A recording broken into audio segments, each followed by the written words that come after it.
بسم اللہ الرحمن الرحیم۔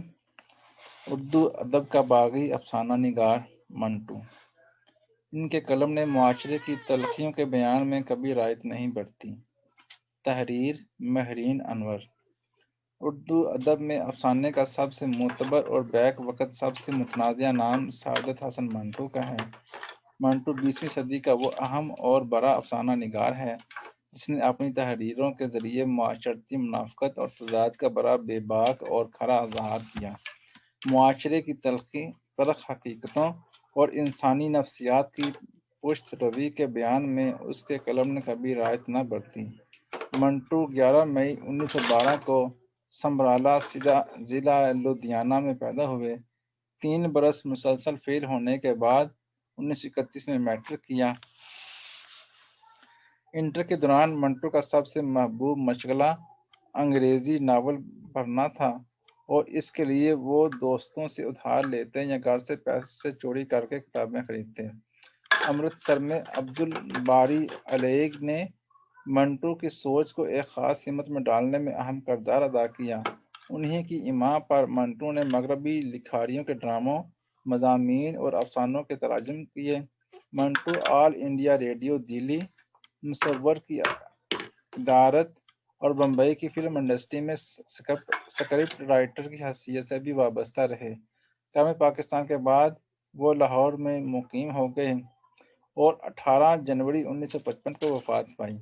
منٹو کے کل 22 افسانوں کے مجموعے، ریڈیو ڈراموں کے 5 مجموعے، 3 مضامین کے مجموعے، شخصی خاکوں کے 2 مجموعے، لاؤڈ سپیکر اور گنجے فرشتے 1 ناول اور فلموں کے کچھ سکرپٹ شائع ہوئے۔ موجودہ دور میں خالد حسن نے منٹو کے افسانوں کا انگریزی زبان میں ترجمہ کیا ہے۔ 1936 میں منٹو کا پہلا افسانوی مجموعہ آتش پارے شائع ہوا۔ منٹو کے 6 افسانوں ٹھنڈا گوشت، دھواں، بو، کالی شلوار، نیچے اور درمیان اور کھول دو پر مقدمے چلے اور جرمانہ عائد ہوا۔ ان کو شائع کرنے والے میگزین پر بھی پابندی لگائی گئی۔ منٹو نے اردو افسانے کو مثالیت اور مان پسندی کے اثر سے نکال کر بے لاگ حقیقت پسندی کا رنگ دیا۔ تصوراتی اور نظریاتی اثر کے بجائے انہوں نے اپنے اہم اثروں کو کرشن چندر اور بیدی کے مقابلے میں اپنا منفرد اسلوب اپنایا۔ انہوں نے معاشرے کے عیبوں پر پردہ ڈالنے کے بجائے اپنے افسانوں میں پسے ہوئے طبقوں، انسانی خواہشات و نفسیات، سماجی تضادات کا باریک بینی سے مشاہدہ اور اظہار کیا۔ ان کی تحریر استحصال زدہ طبقات کی عکاس اور معاشرتی اونچ نیچ، جبر، ہوس اور ناانصافی کے خلاف ایک کھلی بغاوت ہے۔ وہ معاشرے کی گندگی اور عیبوں سے آنکھیں نہیں چراتے بلکہ اخلاقی بناوٹ کے اصل حقائق کو منکشف کرتے ہیں، جس پر بات کرتے ہوئے آج بھی سماج میں رجک پائی جاتی ہے۔ وہ خود لکھتے ہیں کہ لوگ میری کہانیوں کو گندا کہتے ہیں، تو حقیقت میں اس معاشرے میں گندگی ہے جس میں یہ رہتے ہیں۔ میں اپنی کہانیوں میں صرف سچ بیان کرتا ہوں۔ منٹو کی کہانیاں موضوعاتی تنوع اور فنی ارتقاء کا خوبصورت امتزاج ہیں۔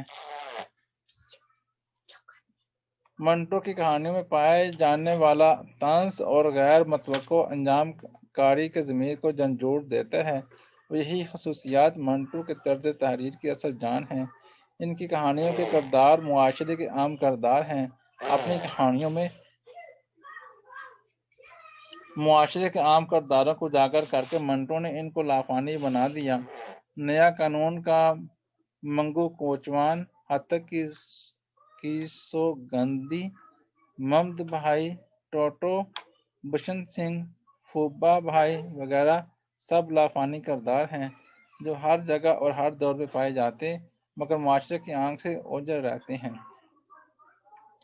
اپنے افسانوں میں طوائف کو بنیادی کردار کے طور پر پیش کرنے اور اس طبقے کی زندگی اور مسائل کے منفرد بیان میں منٹو کا کوئی ثانی نہیں۔ تقسیم ہند سے پہلے کے افسانوں میں سامراج کے خلاف نفرت اور انقلابی جذبات منٹو کی تحریر میں نمایاں رہے۔ منٹو نے تقسیم ہند کے دوران نوجوان لڑکیوں کے جذبات، احساسات اور خوفناک تجربات کی جس عمدگی سے عکاسی کی وہ نہ صرف اعلیٰ افسانوی ادب ہے بلکہ اسے تاریخی دستاویز کی حیثیت حاصل ہے، مگر اپنے بیان میں منٹو کا عمومی رویہ سطحی یا ہنگامی نہیں بلکہ ہمیشہ معروضیت کا حامل رہا۔ منٹو اپنے اعلیٰ تخلیقی فن کی اہمیت سے بخوبی واقف تھے۔ انہوں نے اپنی تخلیقات ادبی محفلوں میں پیش کیں مگر ان پر تنقید برداشت نہیں کرتے تھے۔ احمد ندیم قاسمی لکھتے ہیں کہ دوسری خامی، اگر اسے خامی کہا جا سکتا ہے تو یہ تھی کہ اس کی انا کی دھار بہت تیز تھی، مگر یہ انانیت اس پر سجی تھی کیونکہ وہ ایک بڑا تخلیق کار تھا۔ انکل سیم کو لکھے گئے خطوط کے ذریعے منٹو کو بین الاقوامی حالات پر گرفت اور سیاسی نظر بینی کا واضح ثبوت ملتا ہے، جس میں منٹو جیسے نادر تخلیق کار نے بڑی عمدگی اور بے باکی سے سپر پاورز کے سامنے اپنا مدعا بیان کیا۔ ڈاکٹر عارفہ سیدہ کے مطابق منٹو ایک حساس اور انتہائی ذہین افسانہ نگار ہے۔ اس نے اپنی تحریر میں روح کے زخم دکھا دیے۔ اس سے زخمی بدن تو گوارا ہے مگر زخمی روح گوارا نہیں، لہذا منٹو اردو ادب کا سب سے زیادہ پڑھا جانے والا افسانہ نگار ہے، جس کے کردار ہر دور اور ہر جگہ برسر پیکار نظر آتے ہیں۔ در حقیقت منٹو ہر دور کی آواز ہے، جس کی معاشرے کو آئینہ دکھاتی تحریریں ہمارا قیمتی اثاثہ ہیں۔ منٹو معاشرے کی ضمیر اور روح کو متاثر کرتے ہوئے ایک باغی کی حیثیت سے اردو ادب کی سب سے اونچی مسند پر ہمیشہ براجمان رہے گا۔ اللہ حافظ۔